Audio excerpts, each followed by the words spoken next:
This is a very cool show. We have a conversation with actor Claes Bang.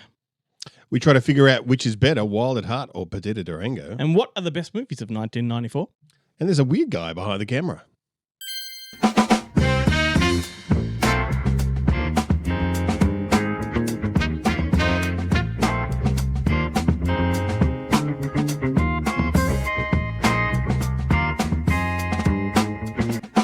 Hey, what is up, friends?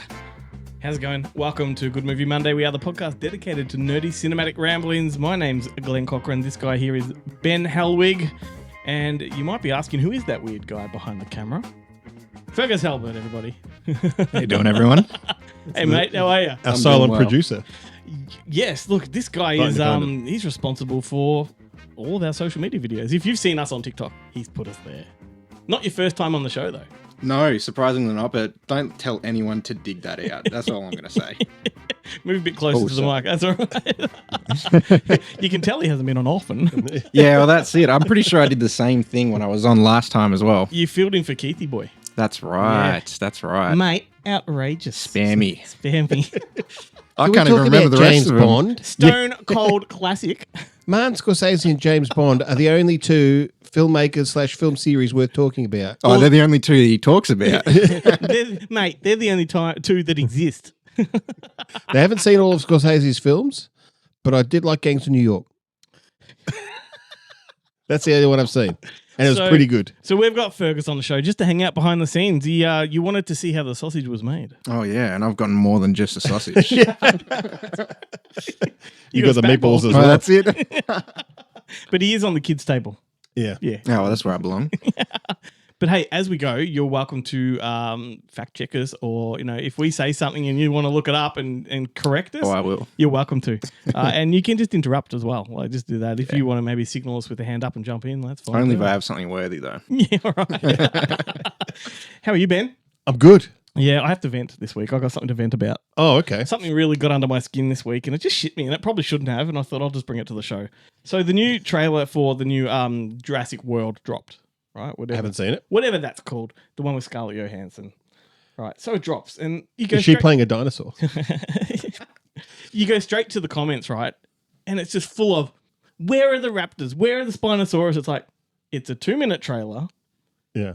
What the fuck? Like, people are so hung up, like they're out to hate this movie right from the get go. Is it all about the raptors for you, mate? Honestly, no. You're done with it? I just don't understand why there's even controversy surrounding something so stupid. But also, when there's a trailer, like, why not just wait till the movie comes out? Because that's it. There's probably going to be raptors. Yeah. I just can't. It's like a throwaway bit in the first movie. Yeah. And it's a good little thing, but it's a good little bit in the first movie, but it's hardly anything to base a franchise on. But also, heaven forbid they would try something different. Try some other, like, yeah, there are other dinosaurs out there that are deadly. It's fine, We can talk about the other ones. How many dinosaurs can you pronounce? Not many. That's a loaded question. I'm just trying. Now I can only remember one, and I can't pronounce it. Raptor. Yeah. What's the one from 3? The one that's it's the T-Rex on steroids. Spinosaurus? Is that what it? No, isn't the Spinosaurus the small one with the armored plate kind of and a ball tail, like a like a mace tail? Isn't that a Spinosaurus? I don't know. What about a Dithinkysaurus? What's the one that hunts them down? The small, like Tyrannosaurus Rex looking one. It's real small. That's the raptor type one. That's the raptor. That's the raptor. Okay. All right. So now we're all angry because there's no raptors in the trailer. You know what? I'm on board now. I'm on board. That's right. Fuck you guys. Where's the raptors? The raptors are really only good. They always take on the T-Rex and they always lose. They're only really good at taking on the hunters. Yeah, that's who right. are like the professional. I've hunted every kind of animal on the face of the planet except for dinosaurs. They only hunt bob pecks and big postlethwaites. Yeah. Far out. Okay, so and now they're pets. They're pets in these last ones. They are. They've all got like mind control boxes, like they're Dino Riders. That's what the movie should be. I mean, if Jurassic Park, if the new one is Jurassic Park Dino Riders, then I'm all for. They go up in a spaceship and they crash land on. I'm down. I'm down for that. Is that what it's about? No. It's another expedition to extract DNA of some sort. So it's just another rehash, pretty much. Yeah, honestly, I would much prefer that any day of the week. I guess you got to wait till the 10th installment in a series before they're allowed to go to space. Oh, Fast and Furious style, exactly. Yeah. Fast and Furious. Well, it's kind of headed down that direction, Jason. seemingly. Yeah. That's Critters. Leprechaun. Pinhead.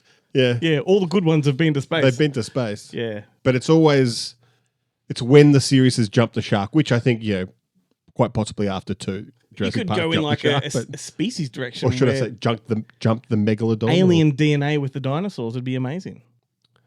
That would be great. I didn't mean to give this much attention to Jurassic World. Like, I just wanted to get that out of my system because I just hate You're annoyed at the comments I on hate the dickheads in comment sections. It's like, how about just, hey, that movie, okay, we'll see how that goes. Like, have you ever read the comment section before? Like, that's all comment sections are just small-minded people having a rant.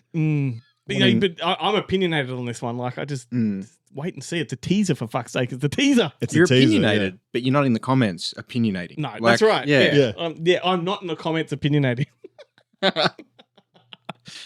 That's really the place for this argument is not on the show. It is in that comment section. All right, well, moving on. It's Terrific TV Tuesday, the only Tuesday TV segment that drops on a Monday. I think it just came out this week on Apple Plus TV. There's a new series called Murderbot with Alexander Skarsgård that I watched the first 2 episodes Sounds like a Charles Band production. It's totally like something that if this was 1982, Albert Pune would have directed. Excellent, I'm on board. It stars Alexander Skarsgård, your favourite Skarsgård, after Stellan. Tarzan. Tarzan. It's Tarzan because he's Straw shirt Dogs. off. He's shirt off and greased up. What? And greased up. Yeah, and fair enough. He gets his shirt off. He's a robot that's not really supposed to have much in the way of physical attributes, yet they've given it to him so he can take his shirt off in this series. This is Hellseeker. So Albert Pune made Hellseeker, which is like Kickboxer, but they're robots underneath the skin. Yeah. Yeah, but do they take their shirts off? Oh, yeah. And then they get punched in like their skin strips and you see all the mechanics underneath and stuff. Oh, that's actually this is sick. the other way. Oh, okay. The robot shell comes off and there's human bits underneath. That's fucked up. But like a Barbie doll, he has no genitals. Oh, Like a Ken doll. What a tease of a show then. It's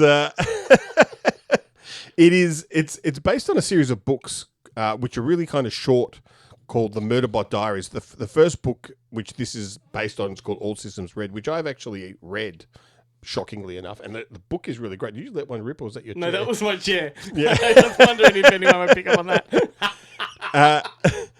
And basically, desperately trying to keep the show on track here. Desperately trying to say, it's about an AI security, like a security bot who manages to, after an incident, he manages to hack his own system and remove all of the safeguards and controls that whoever creates them has kind of put on them to make them safe for use. But because he doesn't want to get wiped, he has to hide it. And he's sent on this expedition with this scientific team of scientists, one of whom is David Dalmatian, who I think is I think it's contractually that he has to be in everything at the moment. And he has to be a weirdo. Yeah. And he's definitely a weirdo in this. And they're like kind of a new wave hippie kind of scientific group. And he's their security bot, and they completely disregard him at every chance they get, and then get themselves into trouble, which he then has to go rescue them from. But all he really wants to do is watch. He's hacked into the satellite TV streams, and he's hooked on like telenovelas and like space dramas. And so all he wants to do is sit in his room and watch these space dramas, but he keeps having to go and rescue these people, but while not letting on that he can't watch space porn. He's got nothing to do. In fact, he's not. He's interested in the human connection. Find him a 3D printer and get one.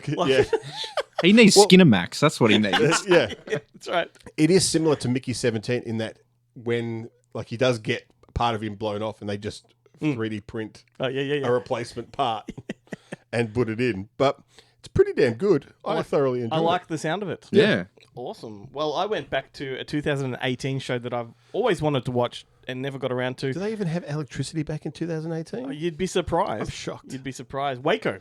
Wow. Which is the one with Michael Shannon and Taylor Kitsch as David Koresh.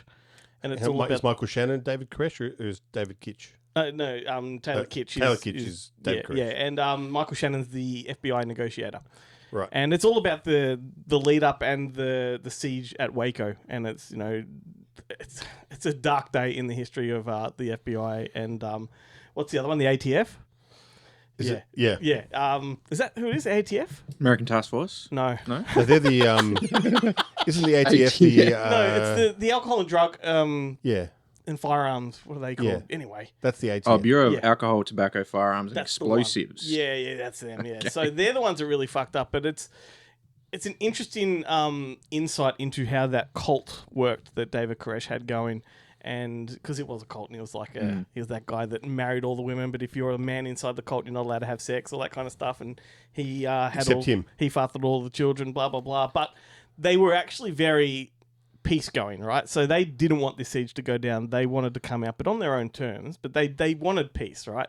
And it was the FBI that were just getting sick and tired of waiting for them to come out. That they just They're on a budget, absolutely went in full force.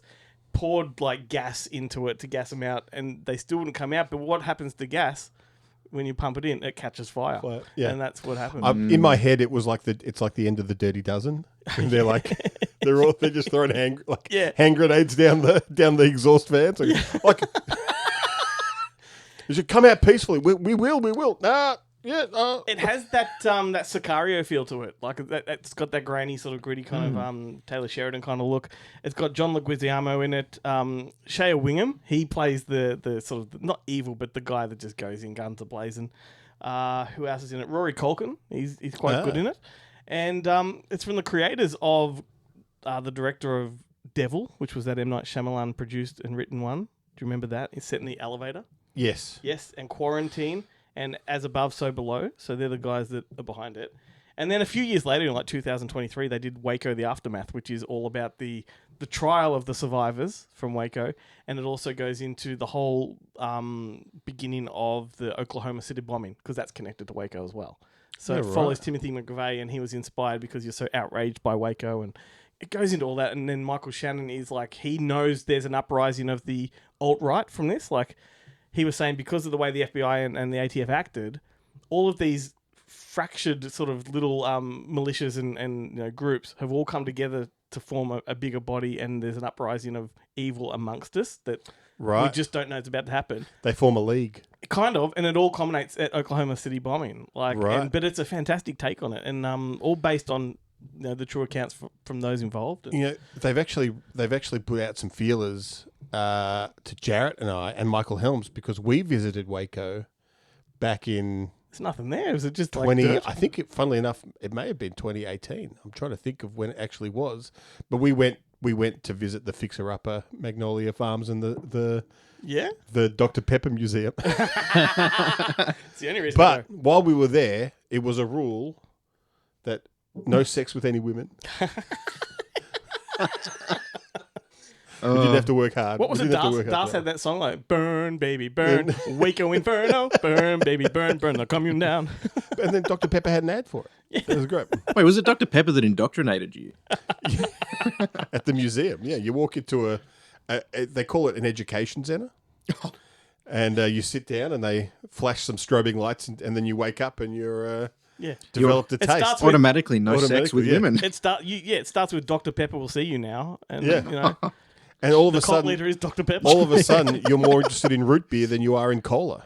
I mean, if you get free Dr. Pepper Nefarious. for life out of it, then maybe indoctrinate me, honestly. And that other fucking cult leader, Colonel Sanders, tell you what. He's my god. Yeah. Don't let my Dr. Pepper overlords hear me say that. Have you seen, this has got nothing to do with movies or the show, but have you seen that thing that people are doing now? They're buying a foot-long sub without any meat, just sort of the veggies, the lettuce and all that, and then going and buying 2 of those fillets from KFC and making their own stacker with a foot-long. Just a complete waste of time with all that veggie nonsense. So just putting it out there like Subway, KFC.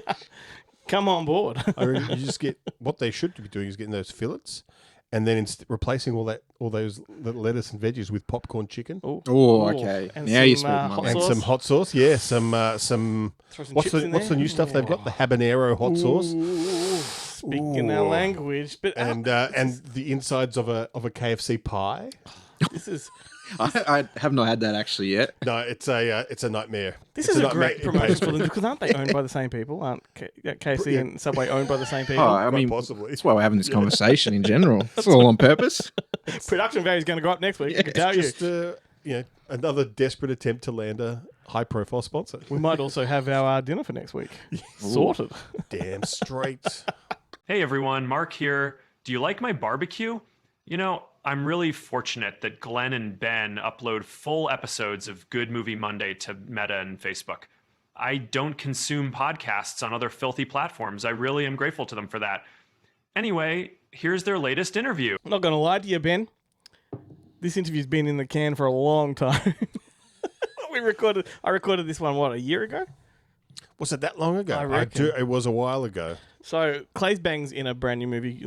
Brand new. It's a year old now. I don't think it's that old. I think it came out January or something. Okay, it's been a while though. It's like William Tell, and it's half a year. Yeah, William Tell. It's another sort of a bow and quiver kind of Robin Hood style of action adventure. Bow and quiver. What did I say?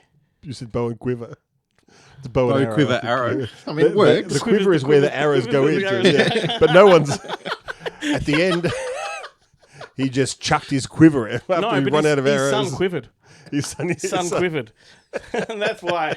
But the problem is, so we recorded that interview because that was coming to home entertainment, to physical media, ended up not getting a release. It went straight to streaming. And so we sort of put it on the back burner to make room for other interviews. And the interview we were planning to have this week fell through at the last minute. So we're slotting Claes Bangs in. Thanks to some bogan cunt. Nothing like an unexpected bang on the episode.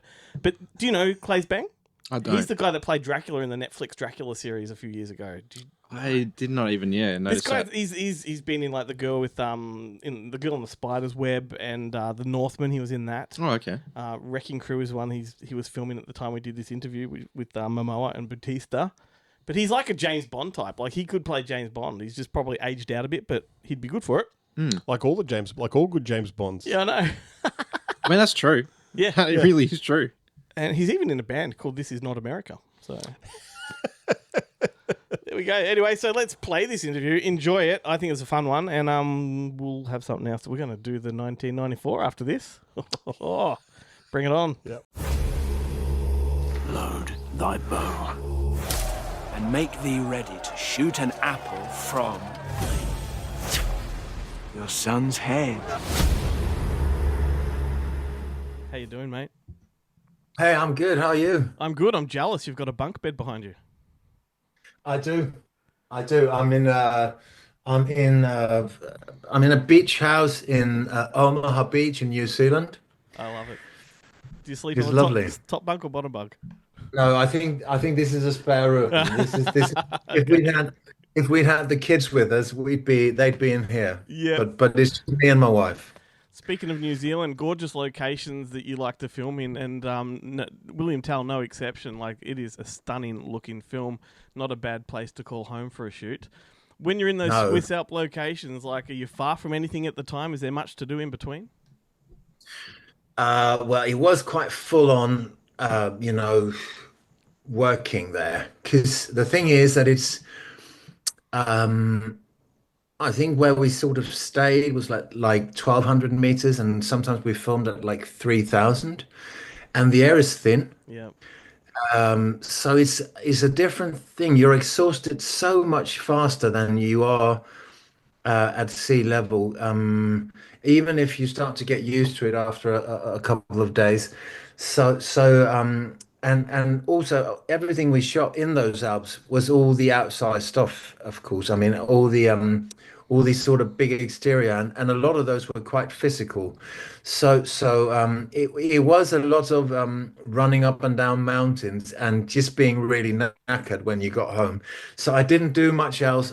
There was some quite lovely restaurants where we were, and we had really nice dinners. But apart from that, I did not do much else, and just work and sleep. Yeah, wow. And as far as the character goes, William Tell, like most of us know the character from childhood stories, things like that. But I can't recall ever seeing it on film, which is what was really appealing. No, but that is the odd thing about it, that it's such a massive story and it's such a massive legend that it seems that everybody at least knows about the Apple thing of it. Yeah. But it's never really been committed to film before for some bloody reason. And I think this was also the attraction for Nick Ham, the director, that got to be the first that did a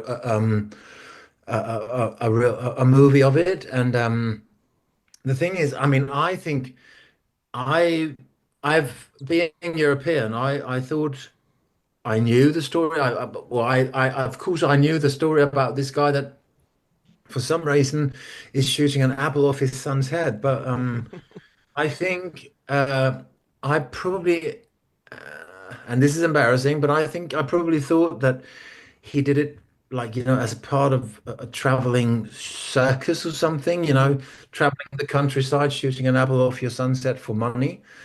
But then when I found out that there was so much more to it, and it's it's a story of liberation and freedom, and it's a story of people kicking out this aggressor that is trying to take over their land, and this particular scene is that whole dilemma moved into one scene, into one character that is now asked to take a stand here, and make up his mind. Is he going to allow these people to take over his life and his land, or is he going to stand up to it and try to do something about it? And I thought that was a revelation when I found out that whole story actually had so much more to it, and that obviously became a big part of what drew me to this project.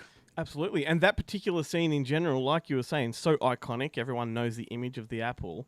But did you feel like, and Nick as well, did you find there was a lot of pressure to get that moment right without it coming across as Oh, too for hokey? fuck's sake, man. Are you kidding? That was, we knew that, we could get everything else wrong, but if we got that wrong, we would lose the movie right there. Yeah. We rehearsed the shit out of that scene. We I think we rehearsed it for 2-3 days, and then we shot it for more than a week. Because of course we knew that this is the centerpiece of it, and it's a very long scene also. It's like 20 or 22, 23 minutes in the movie, I think, and every major character in the movie plays a part in the scene. And what I really think is brilliant about it is that if you took out one of the pieces, one of the characters, if you took out anything of that, the structure of that scene would fall apart. And that's what I really think is brilliant, is that the pressure and the tension that is built in that scene comes from everybody. It's not just me. It's not just a standoff with me and Gessler. It's really a whole situation that all of a sudden leads up to this crazy decision to say yes to shooting an apple off your son's head. Because how the fuck would you ever arrive at a decision like that? I mean, a sane person would not do that. So to try and make sense of that and try and make sure that we had the right build and we got that thing right, that was pivotal, and we knew that from the beginning that the whole movie is centered there. Of course, there's so much else, so many other things going on, but if we got that wrong, we could be as marvelous and great about everything else. Then the movie would not work. Yeah, 100% agree. And the other thing about it too is William Tell rocks a crossbow like a modern day assassin. Like he knows how to handle one of these things. Were they were they tough to manage and carry? Like, they look really comfortable. Yeah. Well, I mean, we did a lot of I did a lot of rehearsing to familiarize myself with that weapon. Yeah. Because it did need to look. I mean, it had to look as if I'd been with it for 40 years. So we did a lot of rehearsing, not so much target practice because we never really released a live bolt on set. Of course, you can't. Yeah. That would be like shooting a real life gun. So it was more about the the tactile, the whole palpable sort of like, how does he go about it? How does it had to become like an extension of his arm or his body in a way. So we did a lot of that, but it's quite funny that you say that he works it like a modern day assassin, because that's also how Nick had written the script in the beginning, and then we started doing a lot of crossbow rehearsing, and we found out that there's like the mechanics of that weapon. You cannot rock it as a modern day weapon because it takes at least 5 seconds to span it. So that thing of, I mean, there was scenes in the movie when I just read the script the first time, that were like where he was like, releasing the balls like he was firing an AK-47.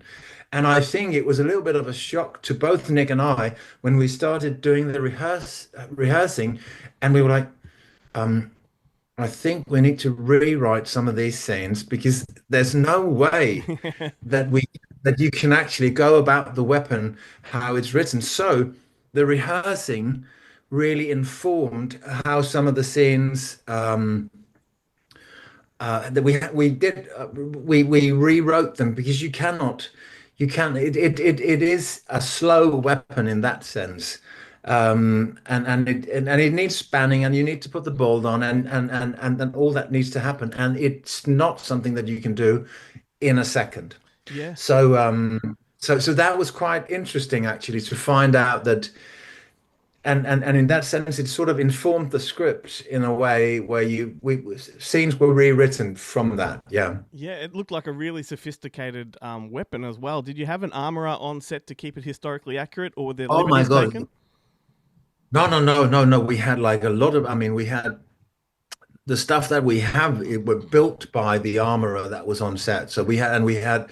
Because we had so many people with crossbows and bows and we had like 5 armorers on set, I think, just all the time making sure that everything was all right. I mean, it's not so long ago, it's not so long before that we did this, that another movie had a fatal accident. And I'm not going to go into details of how that happened. I don't know, but it happened.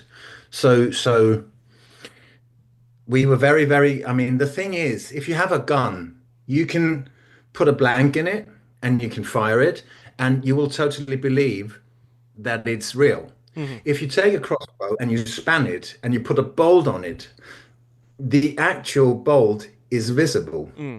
So you now have a live weapon in your hand.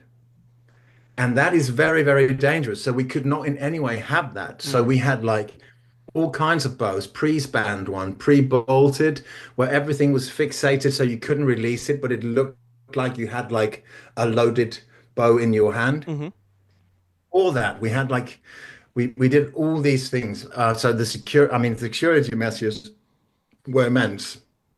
We were very sort of careful that we didn't get ourselves into any kind of trouble with that, because it is obviously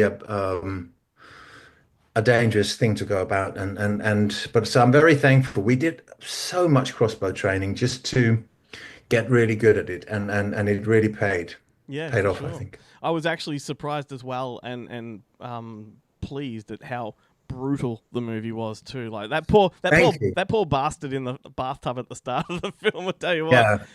Was it it was a very physical shoot, but like how much rehearsal went into getting all of that sort of stuff right? Yeah, a lot. We did. There was a lot of rehearsal, a lot of training, and a lot of all the fights were choreographer. We did a choreography of all the fights, and we rehearsed them over and over again, and then we took them in to mainly to the mountains where we did all the fights. Um, it was very well organized and very well. I mean, the choreography was really something that we paid a lot of attention to, because once you start coming out into the actual field or on the mountainside where you're going to do it, it'll all start to change a little bit, and then you want to shoot it from here, and then you want to go and all that. So we really had to know what we wanted to get from it. And I really, really like what you're saying about the brutality, because it was important for Nick Ham, the director, that it had that kind of brutality, because I think he wanted to have the atrocities of war become palpable to the audience, so that it was not just a pretty picture or a romantic idea but that it really had this brutal feel to it. And it's funny about that scene in the beginning, because that was filmed right at the beginning. I think it was filmed actually before the main shoot, because due to scheduling. So we were still rehearsing, and then I remember they did a quick edit of it and put it together, and Nick sat us all down and he said, so I want to show you this, because the level of brutality that I want in the movie is what you're going to see here. And this is what we're striving for. So he sort of presented it to all of us as an example of how brutal he wanted it to get when it came to the actual to the battles and the warfare. So that's really interesting that you mentioned that. Yeah, I mean, it reminds you too of like the absolute toll and the sacrifice of conquering back in the day. Like now, wars are fought from other sides of the world, and back then you had to be up close with your enemy. It's just Yeah, no, it was a different thing. And I've never experienced any kind of battle, total pacifist as I am, but it must be it is such a different thing, and such a brutal thing, because you are, I mean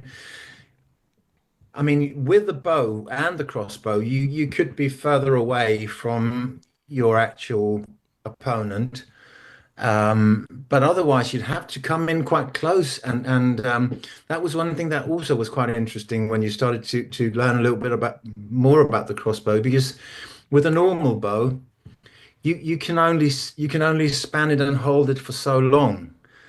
So what you normally do is you find your target, and then you span it and you release it. With a crossbow, it allows you to have a spanned and thereby loaded weapon in your hand, and you can now start to move around, and you can get into sort of stealth sniper ninja kind of, and you can sneak up. I mean, from what I understand, it actually changed battle. That you could go, that you could have like a weapon that was ready to be released in a way that you hadn't before. So there are interesting stuff to be learned in all of this. Yeah, for sure. Just about out of time, but I want to wrap up on a fun question for you. I'm wondering, what type of movies do you watch when you're in your trailer, in between shoots? What do you gravitate towards? Well, anything really. Well, I mean, it wasn't in my trailer because I finished shooting a week ago, but yesterday I just saw Anora. Mm-hmm. The Cannes winner, and I was just fucking blown away by that. Wow, what an amazing movie, and those performances in that movie, they're all so good. My God, that was incredible. So that was something. What else did I watch? I watched Conclave the other day. I thought that was brilliant too. So that's a very different movie. Yeah, awesome. Yeah. Awesome. Yeah. Always love to know what people are watching. As you can see, I just love films. So. Yeah. That's a lot going on there. Yeah. Have you seen Anora? No, I haven't yet. Unfortunately, I have seen Conclave. Love that, but I'm keen. Yeah, Conclave was really good too, wasn't it? It was, certainly was, for sure. Very good. But and Anora is just a very different, very, very different kind of movie, but so good. Yeah. So good. Amazing. You can look forward to that. Yeah, I will. And thank you so much for the chat. William Tell was fantastic, beautiful film. Thank you so much. Yeah, very happy you liked it. I love watching you on screen. You've got a dynamic that very few people have. Thank you, man. Thank you so much. That's really cool. Thank you. 1994. The world mourned the loss of John Candy. It still hasn't recovered. This is a very prolific year for me as far as movie going goes. This was me at the Croydon cinemas all year. I've seen so many of these. I took my parents to see Shawshank Redemption, and I remember them going, "What the fuck, Shawshank? What the fuck's that?" Like, we don't want to see no Shawshank. And I'm like, trust me, it's going to be big. And what else? I think I saw Speed at the Croydon cinemas. Like, it's all about the Croydon cinemas for me. The Lion King. Did you go see Lion King at the cinemas? I saw that at Eastland, I think. Let's go through the top 10 of the year. So number 10, we had Clear and Present Danger. Number 9, Interview with the Vampire. Number 8, 4 Weddings and a Funeral. 7 was Dumb and Dumber. 6 was Flintstones. 5 was Speed. 4, The Mask. 3, True Lies. 2, Forrest Gump. And 1 was Lion King. It's 2 Jim Carrey movies. 2 Jim Carrey movies. I think I only saw 2 of the 2 movies. Oh, no, 3. I would have seen True Lies, The Mask, and The Lion King. Maybe I saw Dumb and Dumber. And it wasn't planned this way at all, but last week my wife and I, on the same night, back-to-back, did Shawshank Redemption and Forrest Gump. We just felt like... That's a long... But it was They're great. long I films. haven't seen them for so long, and I had such a good time, particularly Forrest Gump. Like, I like Forrest Gump a lot. People shit on it. I don't know why, but it's They don't like fun it because movie. it beat Pulp Fiction out for the Oscar, and they're like, Fair enough. They're like, what the fuck? Well, that is but true. It is a much more kind of populous. It plays so nicely. Like, it's such a nice movie. But geez, that Jenny's a bitch. She is a huge bitch, and like my wife and I were talking the whole way through. My wife's like, "Geez, she's a cunt." I'm like, "Yeah, she." But really it's not is. her fault. I mean, you can't blame her for not being attracted to a guy who has the intellect No, but of a she kind 5-year-old. of used him the whole time. But she does use him. She kept coming in and out of his life and leaving him high and dry. And then right as she's dying and she needs someone to take the kid, suddenly she's in love. Like, you know? You're his daddy. Am I? Let's go through some others, Ben. I know you're excited about Cabin Boy. I am excited about Cabin Boy because I've always wanted to buy a monkey. And I'm excited about House Party 3. It's a big year. It's a big year, indeed. Body Snatchers, the Abel Ferrara Body Snatchers, which is an underrated banger. If you like Body Snatcher films, which I know you don't particularly, Glenn, but it is fucking great. Terrifying. But I do love Ace Ventura, Pet Detective. That's 3. And I know you're a Jim big Carrey fan movies. I know you're a big fan of My Father the Hero because you love watching 14-year-old girls in thongs. Catherine Heigl's titties. As long as it's approved by her parents. That's right. It's such a creepy movie. She talks about it, and she's like, yeah, we didn't think anything of it at the time. It was like, yeah, that's fine. Yeah, that's right. Yeah. Things were different then. Yeah. My Girl 2, The Getaway, Blue Chips on Deadly Ground, Reality Bites. That was huge. I remember that being massive. And I don't feel like it was this year. Like in my memory, it's more 92. Yeah, I mean, I definitely saw it on video, so it would have been a couple of years after this, funnily enough. So for me, it's like 96. It was the movie that, funnily enough, it's the movie that brought us Janine Garofalo. It was her kind of big breakout role. That is true. And Winona Ryder was already kind of, she was the established and Ethan Hawke talent. was sort of and known. Ben Stiller and Ethan Hawke were kind of up and comers. Ben Stiller's first directorial film. Yeah. Yeah. I know you're excited about Guarding Tess. Good old Nicolas Cage. Yes. Yes. Hudsucker Proxy. What about Silence of the Hams? Yeah, it's the big one. Now, I know we're going to cut to the Boneheads after this, and they did not mention Silence of the Hams, and that's a first. It's they bizarre. Always talk about it. Lightning Jack, which which we kind of interviewed some of the people behind last week. Yes. Or you interviewed. Yes. Sirens, Australia's big titty blockbuster. My God, Sirens was a wank fest when that came out. That's Hugh Grant, Sam Neill. That's not. I mean, if that's not enough to wank over, you've got Kate Fisher. You've got is it Megan Gale? Is she in there? No, Portia de Rossi. Portia de Rossi is the other one. Still to this day, I have not seen the non-nudity parts of that film. Tara, what's her name? Tara. It's not Tara Brown. She was in, The Englishman Who Went Up a Mountain and Came Down a Hill. Mm-hmm. She was in Brassed Off. She was in everything around that time, and she's the preacher's. She's the preacher's wife. Or that was directed by Dennis Dugan, who did The Year My Voice Broke and Flirting and. Yeah. Big perv. He's been cancelled. Because it was the Australian Age of Innocence, that one with James Mason and Helen Mirren. No, Age of Innocence is the G-rated Scorsese one. No, so which one am I talking about? Caligula. Is it? You keep looking. What else we got? With Honours, The Crow, Even Cowgirls Get the Blues. This is the one I knew you'd be excited for. Maverick. Yep. Beverly Hills Cop 3, Little Buddha, which is what my nickname was at school. City Slickers 2. I'm just buying time. Well, I'm going to need more context for that nickname. Why were you called Little Buddha? Yeah. Is it because all that time you spent in Kundun? I watched the movie. I just like Keanu Reeves, never mind. Age of Consent. That's a whole different story. Where she's the artist model and it's an aging James Mason is the artist. Gotcha. Who, Well, in preparation for this show, we also watched Police Academy Mission to Moscow the other week. We did, yeah. It came out in 94. How about Chasers? With Erica Eleniak. That was a great one. PCU Pit Party, which was the modern day Animal House, which was great. Jeremy Piven, the only we'll be talking about 40-year-old. We'll be talking about him next week on the show. 40-year-old college freshman. Man, I don't know how I feel about Jeremy Piven as an actor. We'll get to that next week. Tune in. Yeah, right. The Ref. Natural Born Killers, Fresh, Blank Man, Killing Zoe. It's Pat. So there is a connection there between... next Karate Kid? So that may have sounded like a really weird thing to say, Natural Born Killers, Killing Zoe, and It's Pat, but Tarantino was a ghostwriter on It's Pat. Right. Yeah, because he's best friends with Julie Sweeney, who's in Pulp Fiction. Pulp Fiction, yeah. And who almost got cut out of it. And he did all the rewrites on It's Pat, which features Ween, one of the greatest bands of all time. That's the reason you watch It's Pat. Dave Foley's in there. It's great.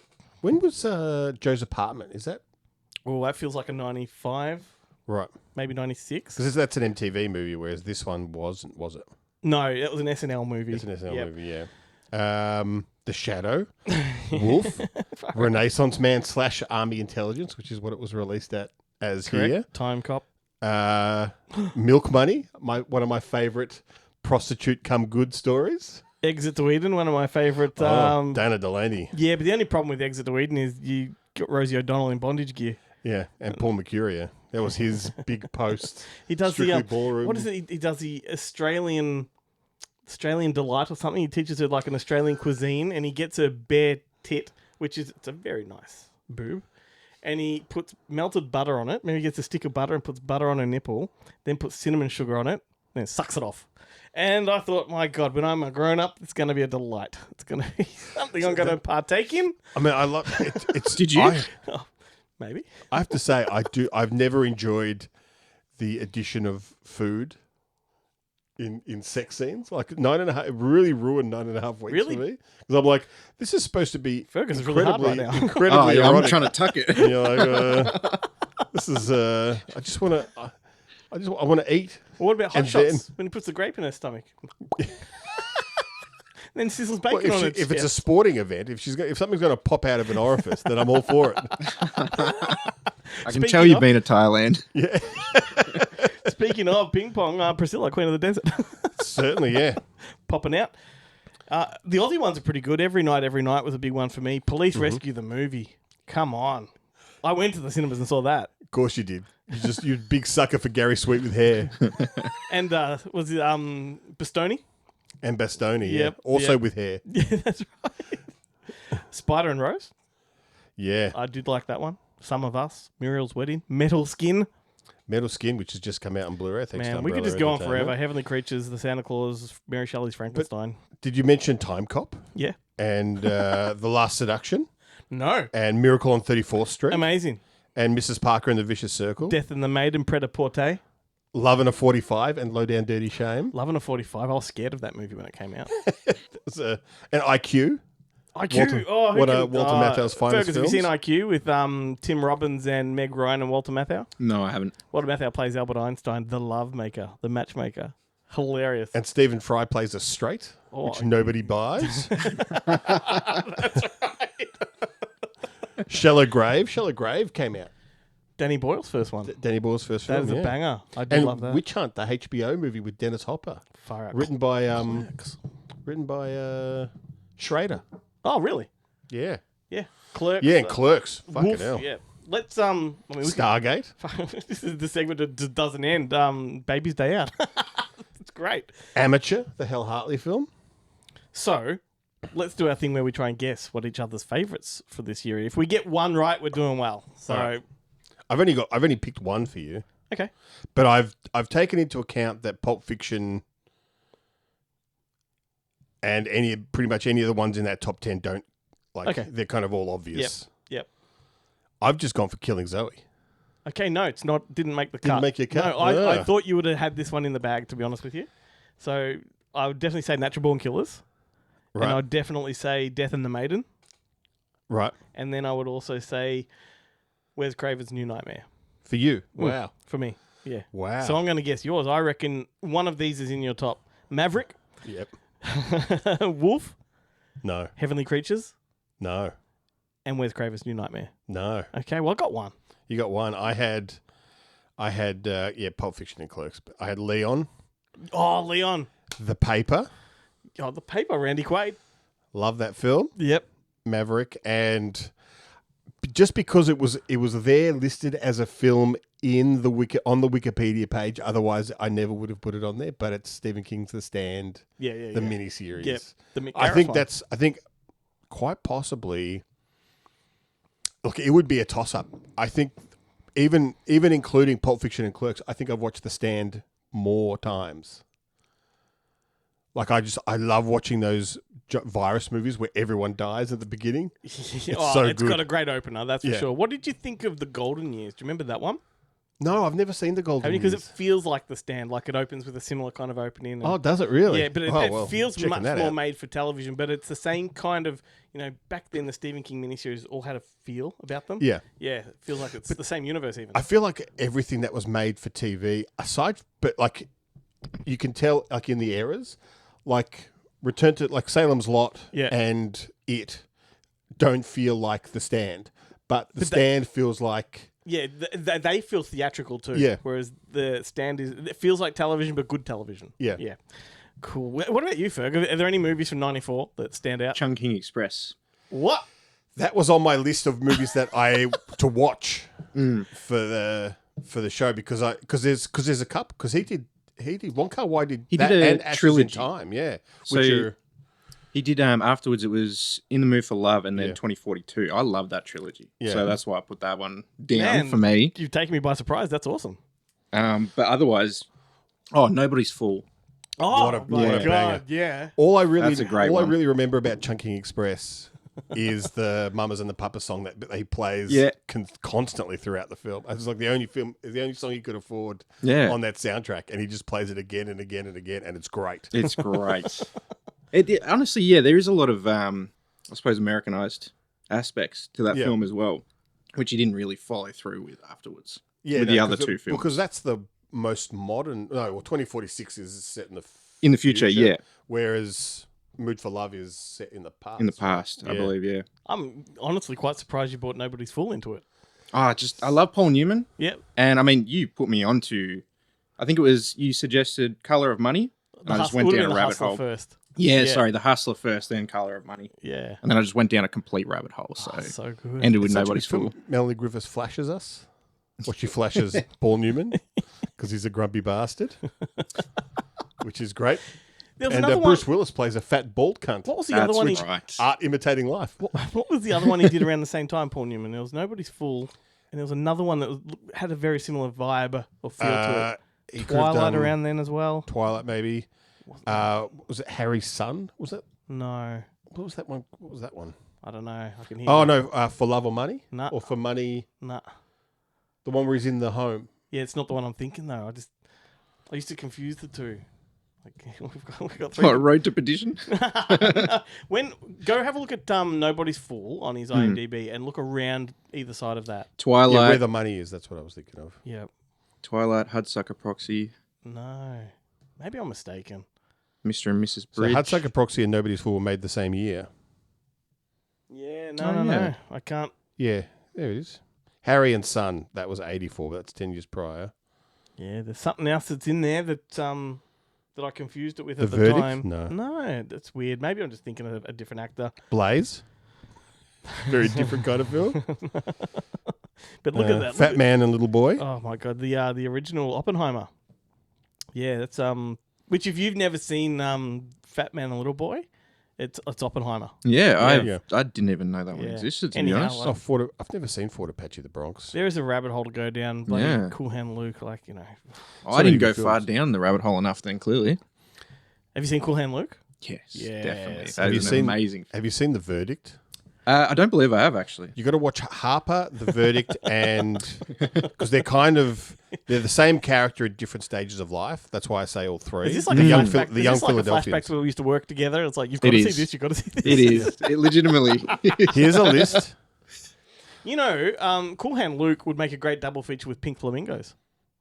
All those eggs. All the eggs. The Eggman. Ain't no man eat 40 eggs. Welcome to Bonehead Weekly Fun Size. Today we're taking on the year 1994. Chad, why don't you tell us what your favorite movie of 94 is, and then we'll tell you why you're wrong. Oh, no. Again, it falls into that category of when people ask you what your favorite movie of all time is, and I struggle between about 3 or 4 different movies. And this is one of them. You can see the bottom if you're watching us on YouTube. You can see the bottom of it over here on the right side of my shoulder. It's Ed Wood. I have to go with Ed Wood. Tim Burton's Ed Wood. It was a defining moment for me, honestly, when I saw that movie. It was about filmmaking. It was about the worst at the time. You know, he's not even remotely the worst. No, he's not. But at the time, he was considered the worst. He was the worst director who made the worst movie of all time, that being Plan 9 from Outer Space. And this movie and its pure wackiness just captured me, because not only was it not your typical Tim Burton film, it was just something that I would never seen before. And it was just absolutely amazing. So Ed Wood is my pick for 94, obviously. I always forget Ed Wood came out in 94, and I clearly am not going to argue with you about the one thing you've gotten correct in 10 years, because Ed Wood is a masterpiece. My pick is actually one of my favorite directors, probably my second or third favorite directors, in my opinion, last masterpiece. There's been a couple of good movies since, but John Carpenter hasn't made anything as good as is In the Mouth of Madness. I thought you were going The Crow. John Carpenter. No. I like The Crow, and The Crow is very much a defining part of, if you're of my age, that in Pulp Fiction. It's very much, and you show it to people today, and they go, I've done it before, and they go, because everybody ripped it off. But for me, and we could talk about The Crow, but I In the Mouth of Madness is a good pick. Mouth of Madness is Carpenter's last classic film. I love vampires. I love one of his episodes of Masters of Horror, but Mouth of Madness is one of Sam Neill's best performances, in my opinion. I truly believe that. He is fantastic in that movie. Everybody's good in that movie. Is there parts that don't quite work?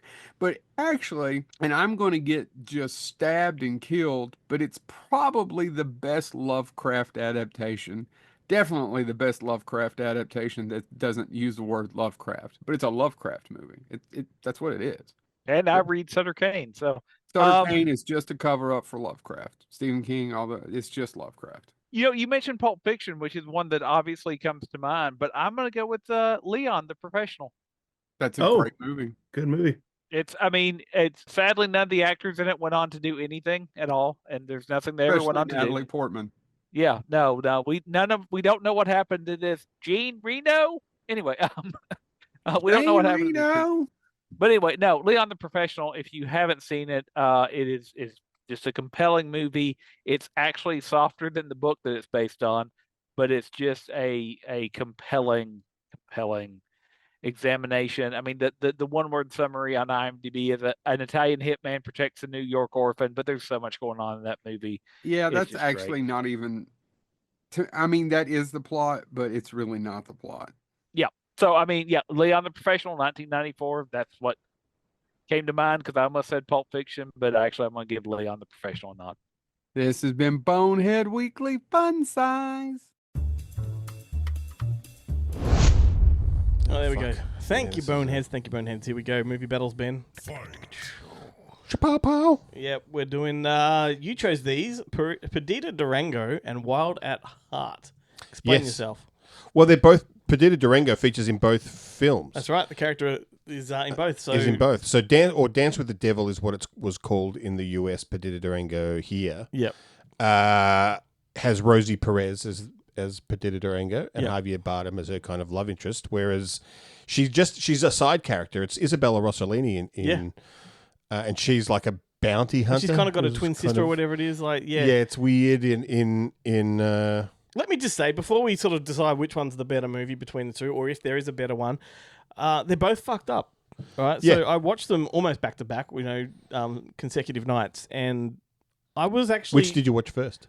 Perdita Durango, because I'd seen both, right? But that's the one that was further away from my memory, like because I went through the Lynch thing a few months ago and caught up with these things. But Perdita Durango, I remember it coming out on video, and it was a bit of a controversial film when it came out.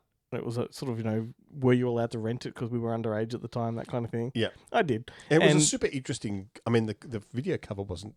No, it was uninspiring. It had the marketing because I saw it theatrically. Yeah, was that. All black with the kind of illustrated Perdita Durango with the two handguns. Yeah. And I remember that caught my eye instantly. And I think also I think it kind of had the feel of a foreign film when really most of it's in English. It kind of, I think it sort of missed an audience. But it is, funnily enough, Alex de Iglesias, who is a Spanish director who's famous for this. Yeah, was his big English language debut. But prior to that, he'd made Acción Mutante. And a bunch of great Beast. What was it called? Beast Within or something like that. Was Javier Bardem in them? No, I don't. I think Perdita Durango was the first one that he had. God, he's good, isn't it? Javier Bardem in one of his films. But he's like Severin have released a bunch of them. Day of the Beast, that's what it was called. And Last Circus was the one in 2010, which is absolutely nuts. And then he did the Oxford Murders with the John Hurt and one of the Hurts and Elijah Wood, which was shit. That was really bad. But this one, it's an interesting one. I'm trying to think. What's the definitive winner here? It's got to be Perdita Durango for me. I just like how fucked up it is. It's a really psychopathic movie. It starts with a bang. With that bank robbery with Javier Bardem and his fat sidekick. And then he just makes the teller take her top like, you show me a titty. Oh, and then he touches them with the gun. My God. But and it descends into madness and cannibalism, and it's like... and Amy Graham. Yeah. Heather Graham's sister is in it.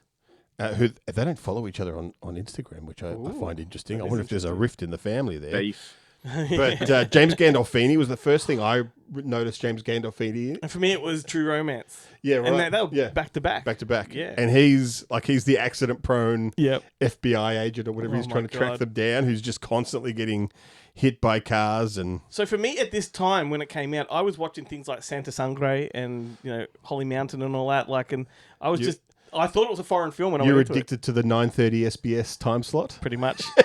Pretty much, and I taped them off the TV too. And the good thing about taping off the TV with SBS is no commercials. You don't have to edit them out. At that point, it would have been Des Mangan doing the intros, which are always fucking great. Yeah, that's right. I forgot about that. Far out. I would have cut him out though. Yeah. No, I would. Yeah.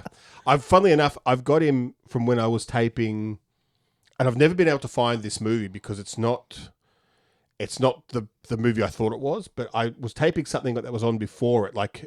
Eat My Shorts or... Yeah. What was the carpet one? Eat Carpet, wasn't it? Eat Carpet. Yeah. And I taped that, and then he came on after, and I'm sure it's either a Django movie or a Satana movie, but the guy, I think it could be Klaus Kinski or someone who looks like Klaus Kinski. He's got like a little Derringer, but instead of the bullet chambers, they're the suits of a deck of cards. Right. And I've got the Des Mangan intro in half the film on videotape. Yeah. And I've never been able to see the end of it because I've never been able to find that film. Was Eat Carpet, was that the guy that does the painting? The guy that hosts it? Was it Ang the guy on SBS or Channel 2 that paints famous people while he talks to them? Oh, Ang Lee. That's not Not Ang Lee. Bob Ross. Sorry, Ando. Ando. No, it's not Ando. I thought he hosted Eat Shorts. Or No. was it Eat Shorts he hosted? One of them. Fucking hell. I don't know. But what about you, Fergus? You watched Perdita Durango in preparation for this? I mean, I like going in not knowing anything about a movie. Yeah. Fuck. I mean, I've got the head getting crushed under the truck.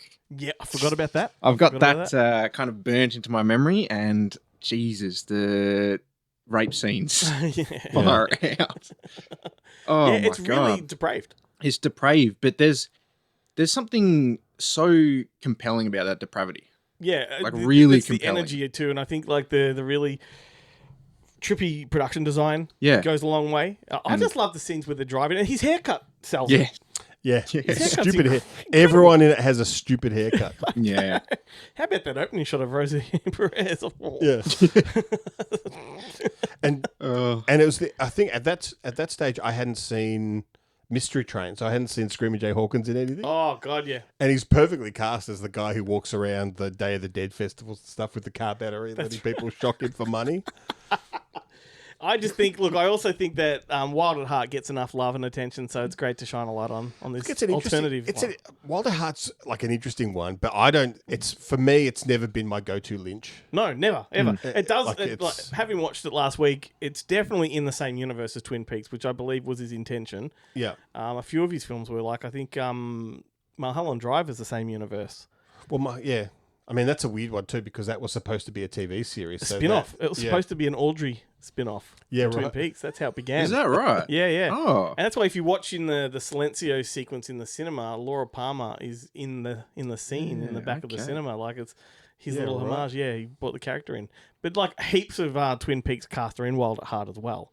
You know, obviously he changed his mind and it wasn't part of that universe. It wasn't part of that story. So he was shooting Twin Peaks on television at the time, and everyone come across, let's make another movie. Yeah. So it's pretty cool, but Perdita Durango, if I had to pick one right now to watch again, that's the one I go with. Yeah, I think it's just the funnest. It's just the one that you have the best time watching. You do. Oh my God. And they don't make them like that anymore. No, certainly not. I don't think they made them like that then. And I met one of the guys that I used to work with for a while, Tony, my boss at Bounty Films, he bought into an American distribution company. Yeah. Run by the two Richards.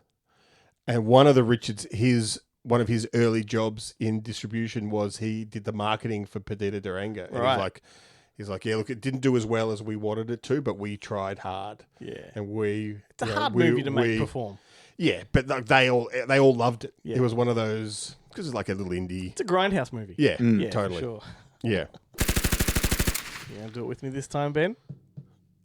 I think I may have done it during the movie battle by accident. Then you went pew, pew, pew, but this time I go okay. I'll do it regardless. In that case, no. Fuck it. All right. Recommendations, Ben. Recommendations. Can I go first? Sure. I actually watched this one in the last 7 days as well. This is from 1993, a movie I absolutely adore. Wife was looking for something to watch. I came into the room and just scouring the spines. I'm like, that'll do. Remains of the Day, 1993. The Merchant Ivory movie. It has Anthony Hopkins, Emma Thompson, Christopher Reeve. Who else we got in there? Hugh Grant is in there. Ben Chaplin, Lena Headley when she was very young. Heidi when she was young.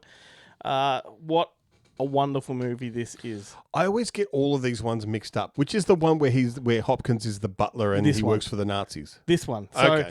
So the whole premise is like it begins with like a bookended story that's woven throughout, where it's the 1960s and he has a pen pal who is Emma Thompson, and they're talking about how much they loved working with each other back in the day. Then it flashes back to that. And it is working at, I think it's called Darlington Hall or Darlington Manor. And it is, he's the butler to a massive, house of servants.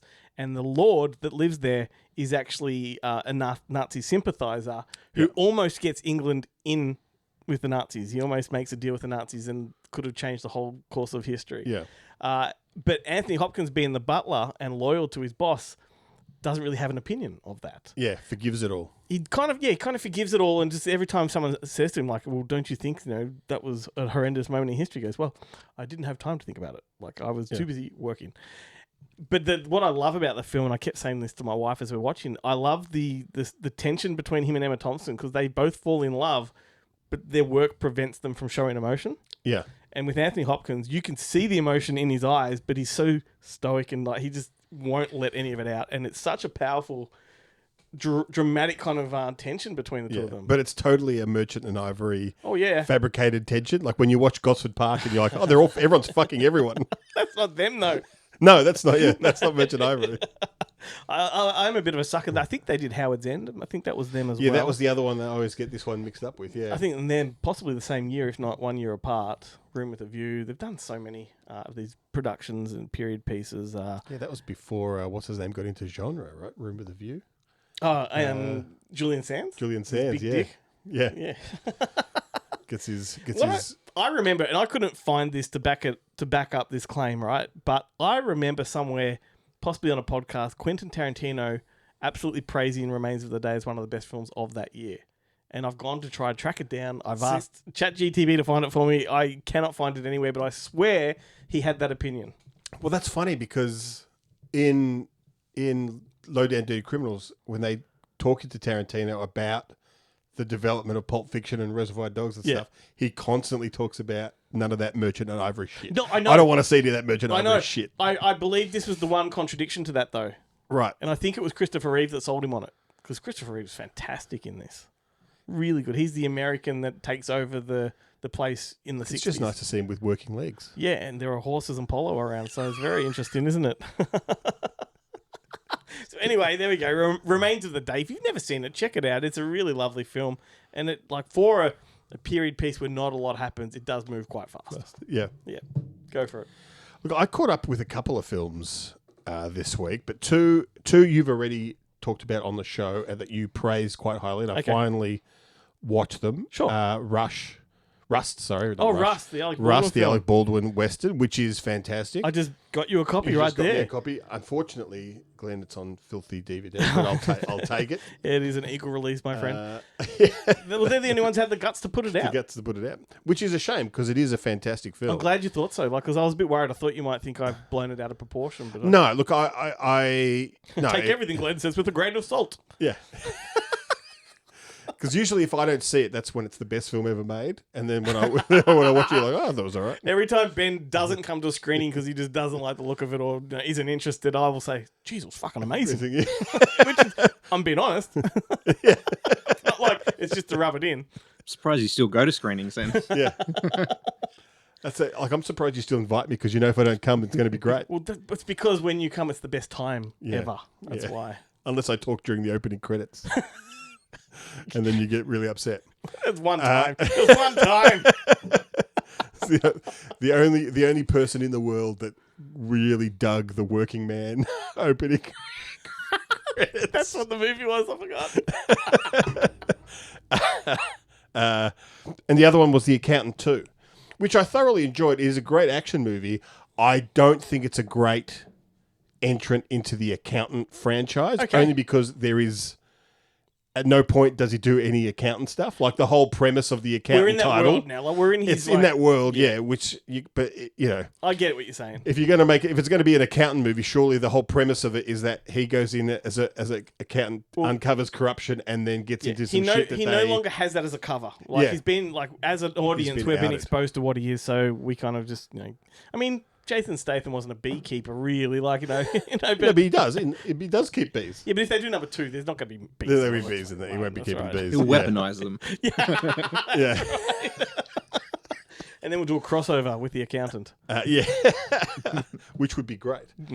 I would definitely go see that film. Or Working Man crossing over with The Accountant. Although, I wonder if they would get along too well. Like, one's literal and the other one is almost... silent. Yes, but how good's the dynamic between him and John Bertha? Yeah, it's great. Yeah, really They're funny great too. How good's brothers. the bloody boot scoot scene? Yeah. Oh, so and good. John Bertha's so happy for it. Like you can see he's just working out the maths of the dance. Why didn't they show that? Why didn't they? That could have been a great sequence, like the fight sequence. Oh yeah. But then they just kind of because the boots get so much fun. It's so much fun. Yeah. Focus on that. But the other film that I did catch up with was, which is one that I kind of joke about a lot in real life. But I decided to give it another watch because I haven't seen it since it was new release on video. It's The Cowboy Way. Oh. From 1994, the year that we're talking about. That's the second time in maybe 3 or 4 days that movie's come up in conversation. I actually forgot to write down who directed it, but it is a really bizarre, fun, like completely throwaway film. Yeah, but definitely the Cowboy Way, Fergus. Interesting to watch. It's Woody Harrelson and Kiefer Sutherland. This is when Woody Harrelson had kind of just blown up and was huge. He was huge. And Kiefer Sutherland was, I guess, not on his way down, but he'd kind of leveled out. He had kind of, I think he'd already done Young Guns and Flatliners and Lost Boys and all that sort of stuff. He was on his way to the DTV world. Yeah. Greg Champion. There we go. Dylan McDermott pops up. Ernie Hudson, Mark Helgenberger in a completely throwaway kind of role. Luis Guzman, a favourite of ours. Yeah. And funnily enough... Hang on, Goofy or Criminal? Criminal. Okay, yeah, because he's got two modes. He's got two modes. But also with a bit of Goofy in there too. With his lisp? Yeah. Oh, man. But also Thomas Millian, which I didn't realise was in it, like, he's made a bunch of, like, American movies, but he was a big... If you don't know who he is, he was in like things like Don't Torture a Duckling. He was in he's an Italian, a 70s Italian. If you don't know who he is, I'll give you the most obscure title I can think of. No, Don't Torture a Duckling is a big giallo. I thought. It's just come out on 4K. But it's a very kind of simple story. Like they're Kiefer Sutherland and Woody Harrelson are two like rodeo stars. Yeah. Yes. And they're one of their Mexican friends who's paid Dylan McDermott and Thomas Millian. They run a like a kind of a mule operation where they smuggle people out of South America into America. Yep. And he's paid him a bunch of money to get his daughter out. Yes. And but then when he gets there, he says, "No, you still owe me $5,000." And so he then kind of disappears, doesn't tell Woody Harrelson or Kiefer Sutherland where he's going, but he basically steals Kiefer Sutherland's gun collection to pawn it off to get the $5,000. I remember that. And then he basically just disappears. So they to New York, and where he disappears. Where of course, rather than set any of these people free, Dylan McDermott has set them working as in sweatshops, making clothes in sweatshops and stuff. So they're basically all It was a bit of a revival of like urban cowboy movies back then, because you had Even Cowgirls Get the Blues, and I'm sure there was 8 Seconds and things like that. Yeah, and it's definitely like they're fish out of water, Crocodile Dundee type stuff where they're a couple of cowboys in the big city and they don't understand how things work. Big blonde mustaches. Yeah, the poster gives me Brokeback Mountain vibes. There's a lot of, that's what appealed to Ben. Woody Harrelson does not keep his clothes on. If you watch, it appeals to me now. If you watch Brokeback Mountain, that is the cowboy way. That is the cowboy way. In the outback, in the Wild West, two blokes have to look after each other. But it's it's a lot of fun for what it is. Ernie Hudson is like a mounted cop who is at first, tries to corral them, but because they're good with horses, then he kind of warms to them and becomes their like unofficial sidekick.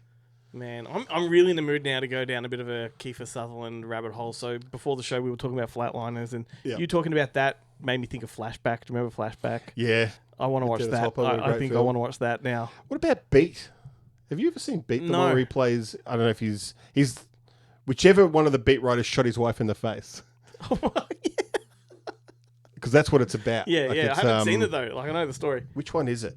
Who's the... It's not Jack Kerouac, and it's not... It's the one who did the poetry and stuff. He's in that movie, like the character... Well, Jack Kerouac is a great American poet. Yeah, but he's the... I wrote it all on a reel of toilet paper, That's stream right. of consciousness Big stuff. Sur. But it's the No, it's the Naked Lunch kind of one. Oh, yeah. William Burroughs. Yeah, it's the William. Yeah, I think it's the William Burroughs. I think because he's the one. I'm pretty sure it's William Burroughs who. I was cleaning my gun and shot her in the face. The defense that Phil Spector would then go and use later for Robert Blake. Yeah, shooting Lana Clarkson and. Far out. What a way to end the show. That's right. On a real upper. Oh, my God. It's been a fun one. Hey, Fergus, thanks for sticking around for this one. You're welcome back anytime, mate. It's good to have your voice in the background. It's much appreciated. It gives us a little bit to stick onto and banter with. It's great. It's fun. Thank you, Ben. Thank you, Glenn. All right. Anything you want to say before we go? Go fuck it. No. No, stand by that. Stand by that. What we haven't done is the whole go to goodmoviemonday.com and, go to our socials and do all of the obligatories, share, like, subscribe. Please share us. That'd be great. Nothing else to be said. Sponsor us. That's always a big one. Please. Please sponsor us. And don't forget to come back next week where we talk about Jeremy Piven. Yeah. Things must be said. I don't know. This is a very interesting conversation. Come back next week and I forget all about this.